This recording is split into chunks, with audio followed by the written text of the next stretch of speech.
All right, let's jump right in. Have you ever heard that saying, bread and circuses? Oh, yeah, yeah, it's a classic. Yeah, it comes from this Roman poet, Juvenal, Mm-hmm. and he was basically describing how these Roman emperors would keep the public happy and distracted with free food and entertainment. Yeah, just keep them busy. Right.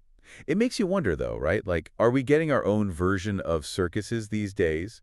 Maybe to keep us, from focusing too much on politics? I mean, that's what we're going to really dig into today in this deep dive. Definitely an intriguing idea. Like, we've got some really interesting sources that suggest modern entertainment, things like sports, movies, and even social media could be playing that same role today, you know? But it's important to look at the historical context, too, before we jump to any conclusions. How did those tactics maybe, like, evolve over time? Yeah, that's a good point. So we're going to break it all down today using a bunch of different sources that all kind of point to the same thing, that maybe, just like in ancient Rome, all this entertainment we have today could be a way to keep us politically disengaged. Hmm. Let's go back in time for a sec. Okay. Imagine yourself as a Roman citizen. Okay. You're in the Colosseum, the crowd is roaring, Oh, wow. gladiators are like locked in this fight to the death. Tense. Or maybe you're caught up in a chariot race, the ground's shaking, the hooves are pounding. It's all so vivid. These spectacles were completely designed to distract, though, right? Oh, absolutely. The Roman emperors, they knew that a public that's entertained is a public that isn't going to be worrying about politics. And honestly, who could resist all that excitement? It's hard to even imagine being there. It's a whole other world. But that's the genius of it, right?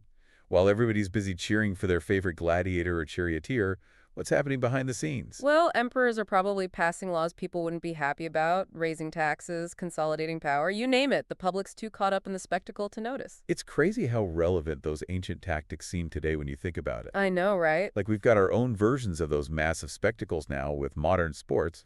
Mm-hmm. Giant stadiums, diehard fans, constant drama of leagues like the NFL, NBA, MLB, not to mention global events like the World Cup and the Olympics. Yeah, and there's absolutely nothing wrong with enjoying a good game, right? Or being like a passionate fan. But it's worth considering how much attention those events get compared to, say, a major political debate. It's true. I mean, how many times have you heard people talking about political policy compared to, like, the latest trade or a star athlete's personal life? Way less, I bet. It really makes you wonder if maybe all that sports entertainment is kind of overshadowing, more important political discourse. Yeah, especially when you think about it, our sources point out how media coverage of critical political issues is like way less compared to the attention given to these big sports and entertainment events. Yeah, it's almost like we're so focused on the score of the game that we miss the bigger picture entirely. Totally. And it's not even just about sports, right? No, not at all. I mean, the whole entertainment industry seems to be built around keeping us constantly plugged in. Mm-hmm. We've got streaming services with new shows every week, social media algorithms that are like designed to keep us scrolling, and news cycles that are dominated by celebrity gossip and viral trends. It's like a constant battle for our attention. Absolutely. It's a never-ending cycle. Yeah. It's almost like, we're living in a world that's carefully designed to make us forget about the things that actually matter. That's deep. While we're busy binge-watching or arguing about memes, we're not paying attention to these huge issues like economic inequality or environmental problems. Even things like the influence of corporations on government often take a back seat. One of the sources uses this really powerful term, manufactured consent. It's the idea that by controlling the information we consume, those in power can basically manipulate our opinions and ultimately our actions. Whoa, so it's like, you're scrolling through your phone, completely absorbed in the latest viral video, and you're totally unaware of, say, a new law being passed that could affect your life. Exactly. It's kind of unsettling when you think about it. It's a lot to process, for sure. Yeah. And what's even more interesting is that our source is saying it's not just about keeping us entertained, it's about shaping our values and priorities, too. Right. Like, constantly showing us images of wealth, fame, consumption. It's like they're subtly influencing what we desire and even what we vote for. Yeah, they might be saying, hey, don't worry about those complex political issues. Just focus on getting the newest gadget or keeping up with the Kardashians. Yeah, exactly. And it's easy to just brush this off as some conspiracy theory, right? Right. But I think it's worth considering the implications here.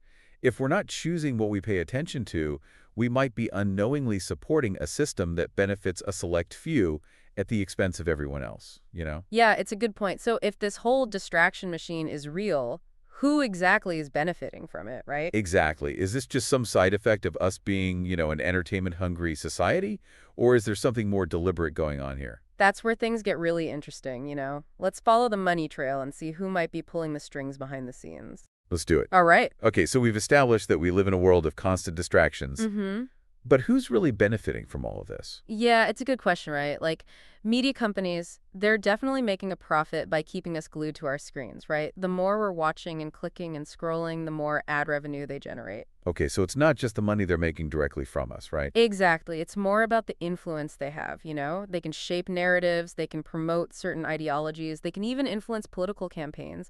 The source material actually points out some examples of media conglomerates, like actively suppressing stories that could potentially harm their corporate interests, you know? That's pretty alarming. Like, are you saying that these companies are deliberately using entertainment to manipulate public opinion? Well, I don't want to say that it's always deliberate or like malicious. Sometimes it might just be that they're following the path of least resistance, you know? Sensational stories, celebrity gossip, that kind of easily digestible content, it tends to generate more clicks and views. So it's more about chasing profits than pushing a particular agenda. Often, yeah, but the effect is the same though, right? We end up with a media landscape that prioritizes entertainment over, actual substance, and it creates an environment where it's really difficult for more complex or like challenging issues to get any traction. Right, so it's like this vicious cycle, The media feeds us what we want, and then we just become less interested in anything that requires critical thinking or effort. Exactly. And that's why it's so important for us to be aware of these like dynamics and to actually make conscious choices about the information that we consume. Yeah, I get that. But honestly, it all sounds pretty daunting. Like, how can we as individuals, break free from this system? It seems huge. Well, one of the sources uses this really interesting analogy. It compares our attention to a currency. Okay? Like every time we click on a video or read an article or scroll through social media, we're essentially spending our attention, right? Like, we're literally handing over our mental energy to whoever created that content. Yeah, exactly. And just like with, financial currency, it's important to be mindful of how we're spending our attention, right? Are we investing it in things that enrich our lives and expand our understanding of the world? Or are we kind of like squandering it on empty calories that leave us feeling drained and disengaged? Okay, I see the connection.